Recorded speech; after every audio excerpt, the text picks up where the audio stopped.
கன்னி தெய்வம் துணை. கன்னி தெய்வத்தை வழிபடக்கூடிய கன்னி தெய்வங்களின் குடும்ப உறவுகளாகிய அன்பு உறவுகள் அனைவருக்கும் என்னுடைய நெஞ்சார்ந்த வணக்கங்களை தெரிவித்துக் கொள்கிறேன். நேற்றைய பதிவு 276வது பதிவை கேட்ட அனைத்து உறவுகளும் மிகவும் அருமையாக இருந்ததாக கூறினீர்கள். அனைவரும் உங்களுடைய கருத்துக்களை என்னிடம் பகிர்ந்து கொண்டீர்கள். மற்ற உறவுகளெல்லாம் எத்தனை பதிவுகள் பார்த்திருக்கிறோம் என்பதையும் என்னிடத்திலே பகிர்ந்து கொண்டீர்கள். மிக்க மகிழ்ச்சி. என்னை பொறுத்தவரையில் நான் பேசக்கூடிய அனைத்து பதிவுகளுமே கன்னி தெய்வத்தின் ஆசீர்வாதத்தோடு தான் பேசுகிறேன். இதில் எந்த பதிவும் குறைந்ததும் அல்ல, கூடியதும் அல்ல.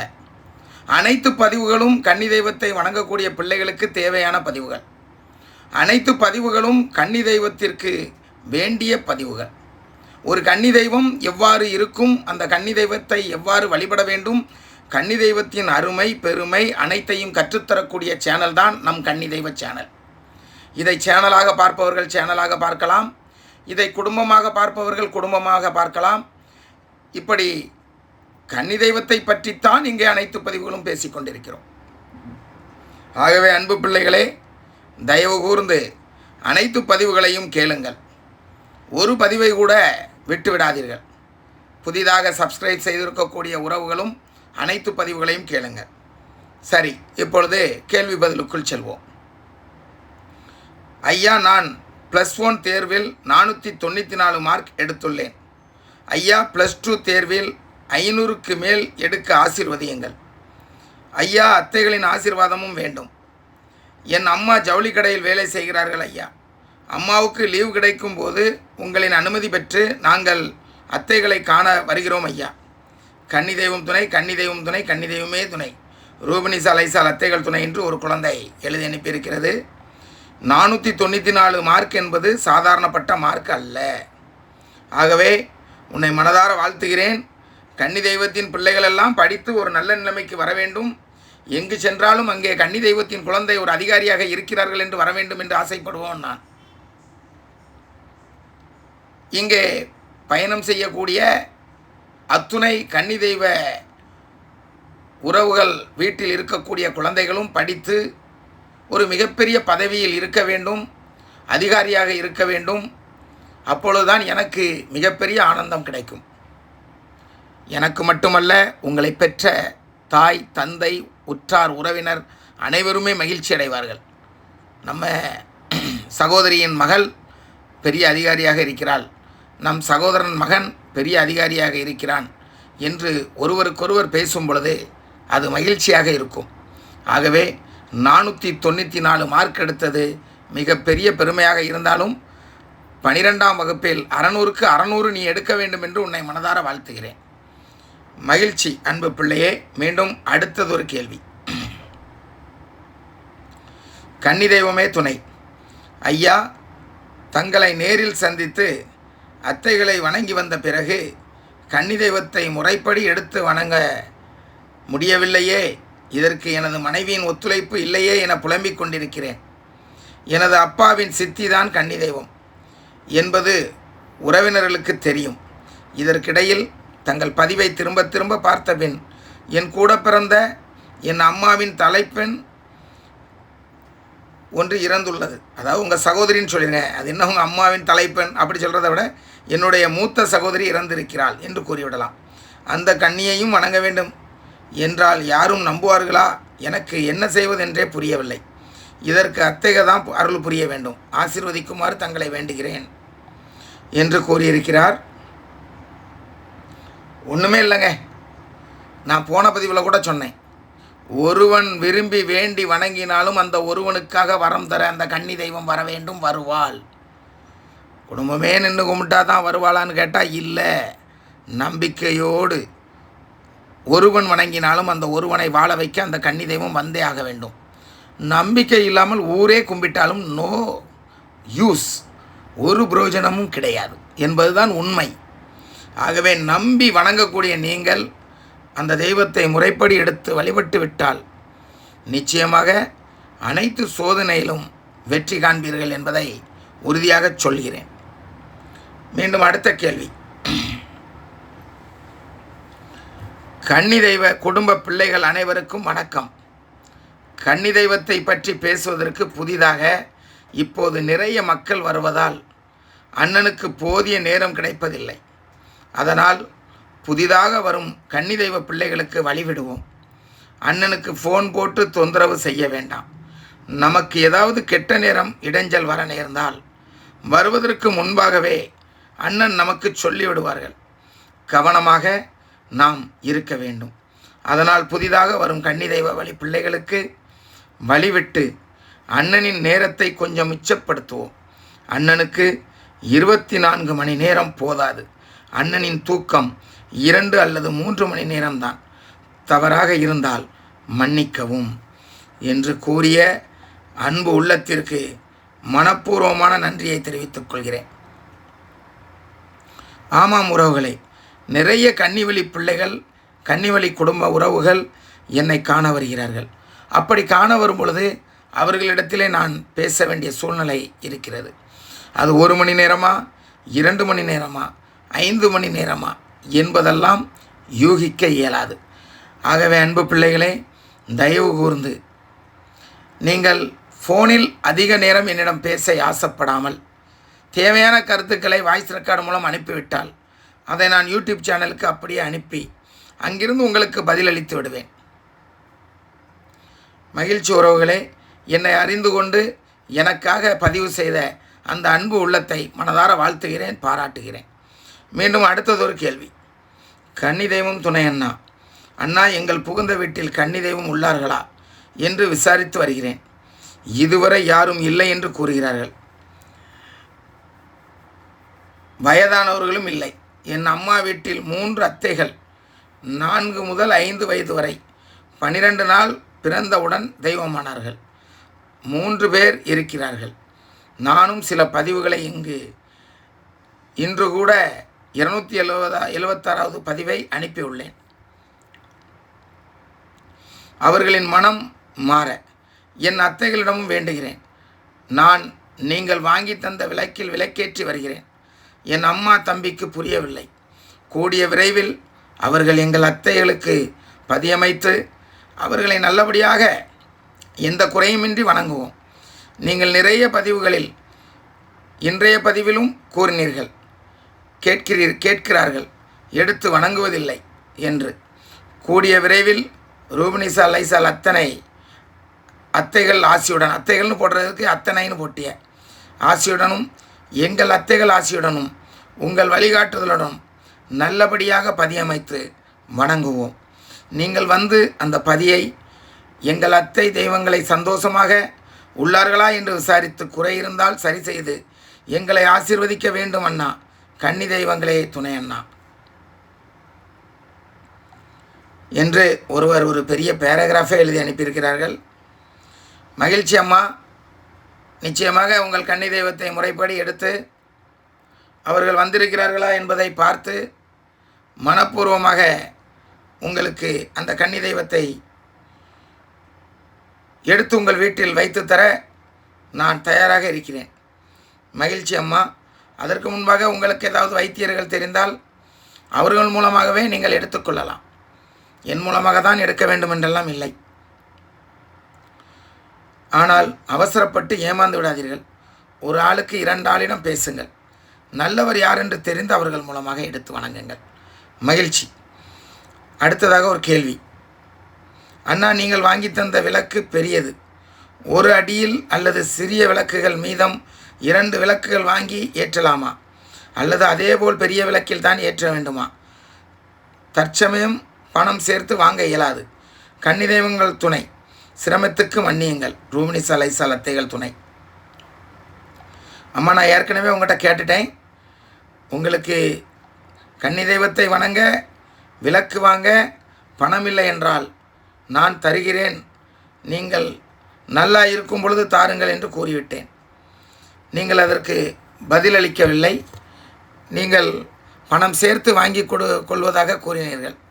ஒன்றுமில்லை, நீங்கள் வாங்கி கொள்கிறேன் என்று கூறிவிட்டால் 2 விளக்கு நானே உங்களுக்கு வாங்கித்தர தயாராக இருக்கிறேன். 3160 ரூபா விளக்கில் 2 விளக்கு 6320 ரூபா வரும். நான் தாராளமாக வாங்கி தருகிறேன். மகிழ்ச்சி அம்மா. நீங்கள் நல்லா இருக்கும்போது கூட திருப்பி தரலாம். மகிழ்ச்சி உறவுகளே, மீண்டும் அடுத்த ஆடியோவை கேட்போம்.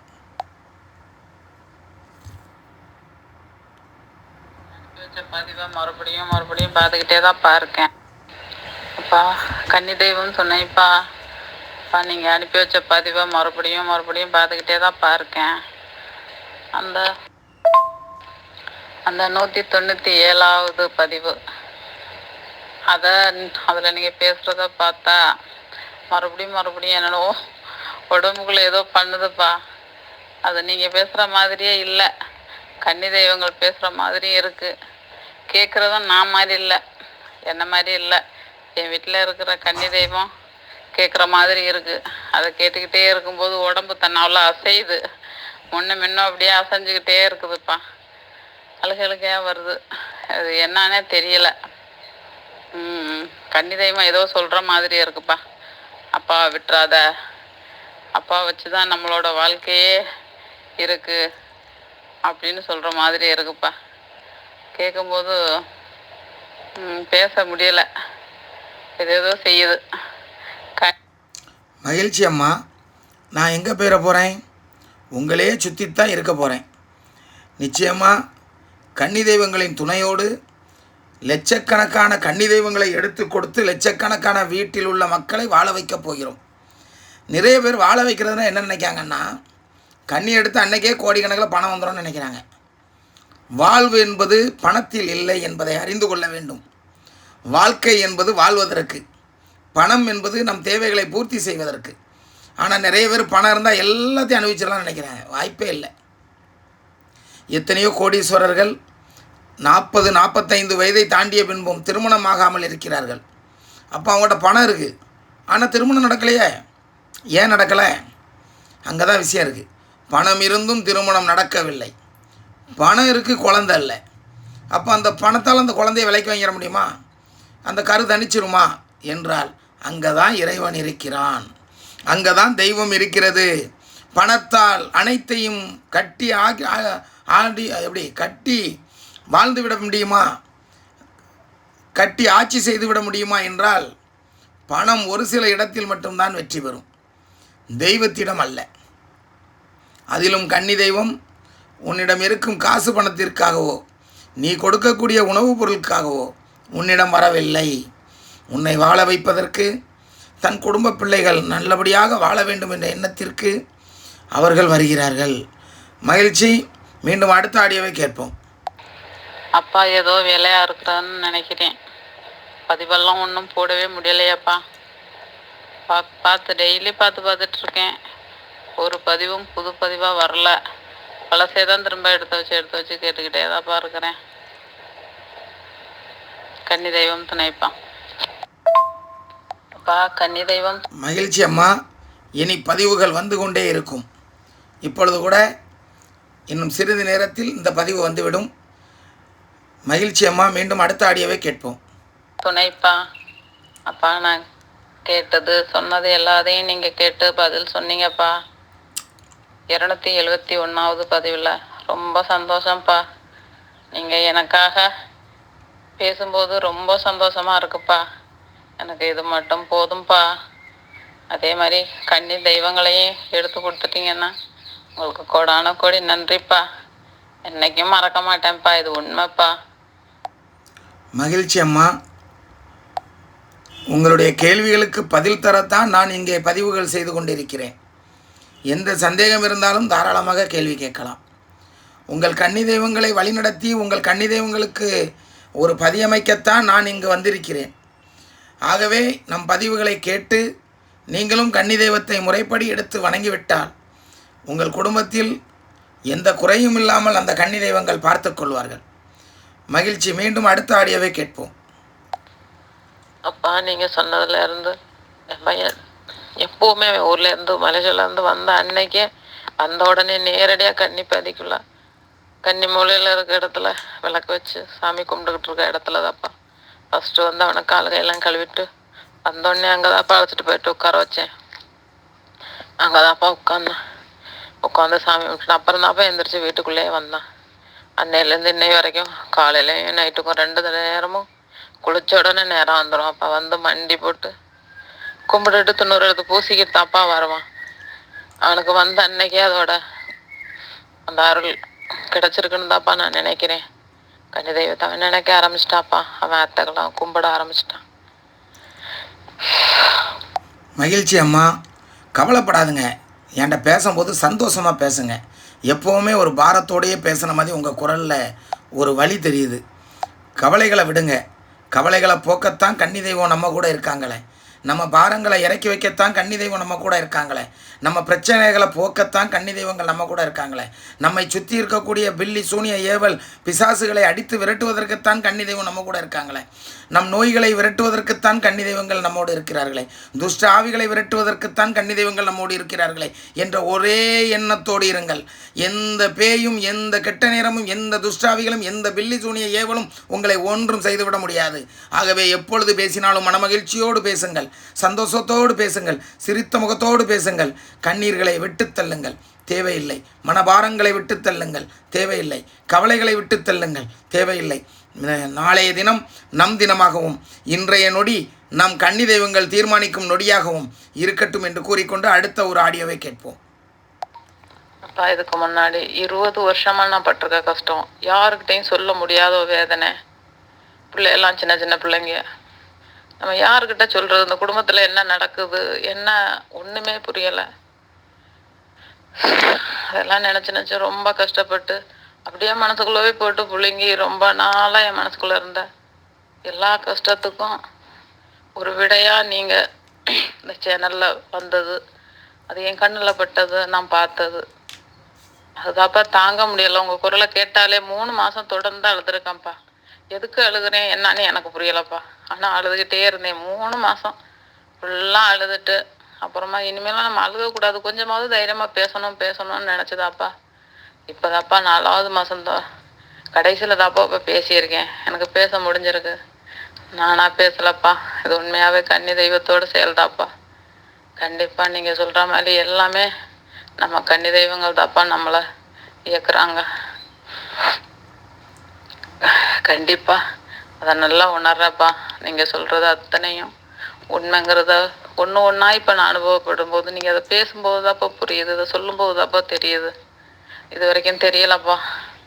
இப்பதாப்பா உங்களோட குரலை கேட்டு மனசு தெம்பாவும் மனசுல உறுதியோடவும் இனிமேலும் தலை நிமிர்ந்து நம்மளும் வாழுவோம் அப்படிங்கிற நம்பிக்கை. நிச்சயமாக தலை நிமிர்ந்து வாழ்வீர்கள். அதை நானும் நம்புகிறேன். நீங்கள் ஒரு விஷயத்தை தெளிவாக தெரிந்து கொள்ளுங்கள். உள்ளன்போடு உருகி வேண்டிக் கொள்கிறீர்கள். அப்போ கன்னிதேவன் எங்கே போயிடுவாங்க? உங்கள் கூட தான் இருப்பாங்க. இதை உணர்ந்து கொள்ளுங்கள். இன்னும் நிறைய விஷயங்கள் நீங்கள் இங்கே தெரிந்து கொள்ள வேண்டியது இருக்கிறது. நானும் நிறைய விஷயங்களை உங்களுக்கு கற்றுத்தரப் போகிறேன். ஆகவே கலங்காமல் மனமகிழ்ச்சியோடு இங்கே நீங்கள் பேச வேண்டும். உங்கள் பாரங்களெல்லாம் விலக வேண்டும். இது உங்களுக்கான பதிவல்ல. உங்களை போன்று வேதனையிலும் மன குமுறலிலும் இருக்கக்கூடிய பிள்ளைகளுக்காக கூறுகிறேன். எதற்கும் கவலைப்படாதீர்கள். மனமகிழ்ச்சியோடு வாருங்கள், மனமகிழ்ச்சியோடு வாழுங்கள். மனமகிழ்ச்சியோடு நம் கன்னி தெய்வ சேனலை பார்க்க வாருங்கள். மனமகிழ்ச்சியோடு வாழுங்கள். ஆனால் இங்கே வருபவர்கள் எல்லாம் மனபாரத்தோடு வருகிறார்கள். அந்த மனபாரங்கள் போகி அந்த மனபாரங்களை விட்டு நீங்கள் விலகி மன மகிழ்ச்சியோடு வாழ வேண்டும் என்பது என் ஆசை. பார்க்கலாம் அடுத்த ஆடியோ. அப்பா, என்னோட குடும்ப உறவுகள் கூட யாரும் இது வரைக்கும் இப்படி ஒரு ஆறுதலை சொன்னதில்லப்பா. முதல்ல நீங்க சொன்ன அந்த வார்த்தை என்ன ரொம்ப அப்படியே மனசூற என்னால் சொல்ல வார்த்தை இல்லைப்பா. உங்களை தெய்வத்துக்கும் மேலே மதிக்கிறேன்ப்பா நான். மகிழ்ச்சி அம்மா. என்னுடைய அனுபவத்தில் நான் ஒன்றை உங்களுக்கு கூறுகிறேன். அதாவது கஷ்டம்னு வரும்போது கூட நண்பர்களும் இருப்பார்கள் என்று நம்புவோம். நட்பு புனிதமானது என்று நம்புவோம். ஆனால் நான் வாழ்க்கையில் கஷ்டப்படும் பொழுது பல நண்பர்கள் என்னை விட்டு ஓடி சென்றார்கள். பல சொந்தங்கள் என்னை விட்டு ஓடி சென்றது. எத்தனை நஷ்டங்கள் வந்தாலும் எந்த சூழ்நிலையிலும் நம்மை கைவிடாமல் நம் கூடவே இருந்தது. என்னை கைவிடாமல் என் கூடவே இருந்தது லைசாலத்தையும் ரூபினிசாத்தையும். இன்று இந்த அளவிற்கு நான் வாழ்ந்து கொண்டிருப்பது, இப்பொழுது உங்களிடம் பேசிக்கொண்டிருப்பது அனைத்துக்கும் காரணம் அவர்கள் மட்டும்தான். இந்த உணர்வோடு நீங்களும் வணங்குங்கள், வெற்றியடையுங்கள். கன்னி தெய்வமே துணை.